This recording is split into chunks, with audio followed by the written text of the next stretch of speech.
अब इस समय इस हफ्ते की इतनी बड़ी रैली के बाद क्या यहाँ पर भी बाइंग की अपॉर्चुनिटी ढूंढी जाए या अब थोड़ा सा प्रॉफिट बुक किया जाए? जहाँ तक ओवरऑल मार्केट का सवाल है, मार्केट में जो रैली आई है, आई वुड से दैट कि ये थोड़ी रिलीफ रैली भी है, लेकिन मोर इम्पोर्टेंट यही है कि यहाँ पे प्रॉफिट बुकिंग की जगह पे मुझे लगता है कि काफी स्टॉक्स है जहाँ पे सेलेक्ट बाइंग की जा सकती है।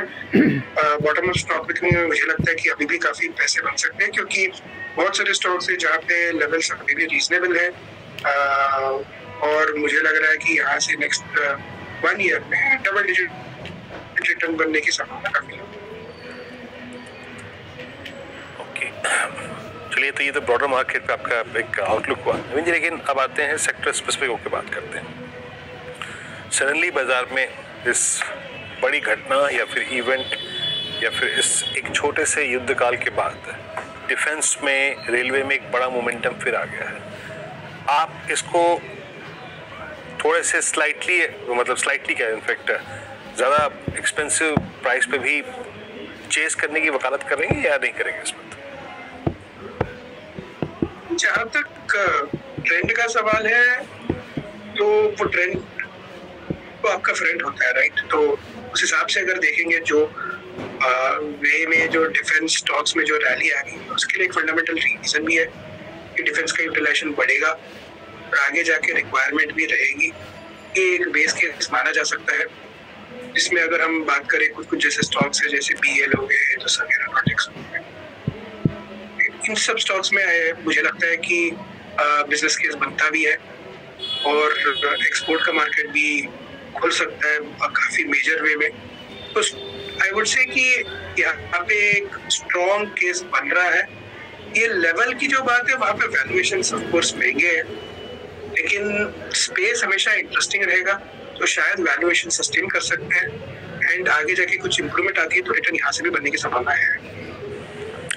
ओके, रिटर्न यहाँ से भी बनने की संभावनाएं देखने को मिल सकती है, नवीन जी का ये कहना है। नवीन जी, गुड आफ्टरनून। श्रेया बात कर रही हूँ। हमने डिफेंस और रेलवे स्पेस की बात की। कैपिटल मार्केट स्टॉक्स में भी रैली देखने को मिली, आज ही नहीं बल्कि पिछले कुछ दिनों से हमें देखने को मिल रही है। इस स्पेस को कैसे देख रहे हैं आप, और कुछ चुनिंदा स्टॉक्स जो आपको पसंद हो इस स्पेस से? जहाँ तक कैपिटल मार्केट्स का सवाल है, यहाँ पे 2-3 सेगमेंट है। एक तो ऑफ कोर्स ब्रोकर्स हैं, दूसरे एक्सचेंजेस हैं, और तीसरा अगर हम देखें तो वो है आपके asset management companies.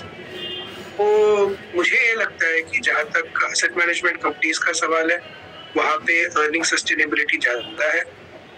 Broking companies में नतीजे क्वार्टर ऑन क्वार्टर चेंज होते हैं, काफ़ी फैक्टर्स पे डिपेंड करते हैं, जैसे कि नॉट जस्ट ब्रोकिंग वॉल्यूम्स, इसके अलावा जो फंडिंग बुक है उसके भी ऊपर डिपेंड करते हैं। तो फंडिंग बुक का ग्रोथ मुझे लगता है कि थोड़ा स्लो डाउन हुआ है, उस हिसाब से वहाँ पे चैलेंजेस रह सकते हैं। लेकिन ओवरऑल मैं बोलूँगा कि जहाँ पे इम्प्रूवमेंट है वो लास्ट एक हफ्ते में काफ़ी ज़्यादा इम्प्रूवमेंट दिखा है ब्रोकिंग वॉल्यूम्स में और ब्रोकरेज में। सस्टेनेबिलिटी के बारे में थोड़ा सा क्वेश्चन मार्क रहेगा। अगर ज़्यादा सस्टेनेबल प्ले खेलना है तो मुझे लगता है कि एसेट मैनेजमेंट कंपनीज थोड़े से बेटर रहेंगे देन ब्रोकिंग कंपनीज। ओके, अच्छा नवीन जी, अभी तक जहाँ स्टैट्स पे मेरे को शॉर्ट कवरिंग तेजी का एक मुख्य कारण नजर आ रही है, आई एम नॉट श्योर कि वहाँ पे जेन्युइन बाइंग कैश भी है कि नहीं है, but auto is witnessing a strong phase of short covering. With Tata Motors हो या फिर अशोक लेलैंड हो, आप मारुति को देखिए, अभी ऑटो में आपके पास मतलब एक स्ट्रॉन्ग रीजन है क्या बाय करने का? आपका व्यू क्या है ऑटो में? और अगर आप ऑटो की विभिन्न ब्रांचेस को देखें, चाहे वो टायर स्टॉक्स जहाँ पे अर्निंग्स अच्छी थी, आप two wheeler space, commercial vehicle segment, passenger vehicle segment, कहाँ ज़्यादा सकारात्मक व्यू रखते हैं आप? जहाँ तक ऑटो सेक्टर का सवाल है, शॉर्ट कवरिंग का एक्सपेक्टेशंस काफ़ी टाइम से बन रहा था और शॉर्ट कवरिंग हुआ भी है। अगर हम देखेंगे तो महिंद्रा वापस 3000 के ऊपर आ चुका है, तो ऐसे ही मतलब मारुति भी देखेंगे 13,000 करीब के आ चुका है। सो शॉर्ट कवरिंग तो क्लियरली ट्रेंड बहुत स्ट्रांग रहा है ऑटो सेक्टर में। अगर मैं बात बताऊं कि यहाँ पे कहाँ पे निवेश कर सकते हैं, तो मुझे लगता है कि टू व्हीलर स्पेस इस साल इंटरेस्टिंग रहेगा एंड उसमें मुझे लगता है कि TVS motor double digit growth देखिए वहाँ पे स्टैंडर्ड परफॉर्मेंस दे सकता है, वो एक स्ट्रॉन्ग काउंटर रहेगा। इसके अलावा पैसेंजर व्हीकल सेगमेंट में मारुति थोड़ा सा स्टेबल है, उसका प्रोडक्ट साइकिल शायद इस साल स्ट्रॉन्गर रहे। महिंद्रा एंड महिंद्रा के प्रोडक्ट्स काफी स्ट्रांग है और प्रॉफिटेबिलिटी काफी अच्छे हैं, नतीजे भी ठीक थे। ऑटो सेक्टर मुझे लगता है कि इस साल भी ठीक रिटर्न देगा। स्टैंड आउट स्पेस बहुत क्लियर नहीं है, लेकिन मुझे लगता है कि टू व्हीलर स्पेस में थोड़ा ट्रैक्शन ज्यादा रह सकता है।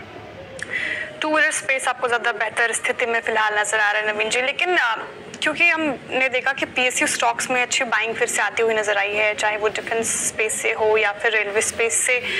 एनर्जी स्पेस पर आपका क्या राय होगा सर? और जिस तरीके से आप देखें एनएचपीसी, एनटीपीसी, ऐसे तमाम स्टॉक्स में हमें रैली देखने को मिल रही है, इस स्पेस पे आपका व्यू? जहाँ तक पावर सेक्टर का सवाल है, पावर सेक्टर में मैंने लास्ट टाइम भी हमारा व्यू पॉजिटिव था, तो वो व्यू चेंज नहीं हुआ है।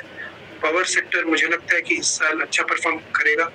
पीएसयूज में ऑफ कोर्स वैल्यूएशन का काफी ज्यादा कंफर्ट है ये साल, overall economy wise and government के इंटरवेंशन वाइज मुझे लगता है कि पीएसयू स्पेस के लिए अच्छा रहेगा। पावर सेक्टर मुझे काफी स्ट्रांग लगता है। उस हिसाब से अगर हम बात करें एनटीपीसी या कोई और स्टॉक्स की, वहाँ पे लगता है कि ट्रैक्शन रहेगा और अच्छे रिटर्न बनने की संभावना ज्यादा है उस सेक्टर में।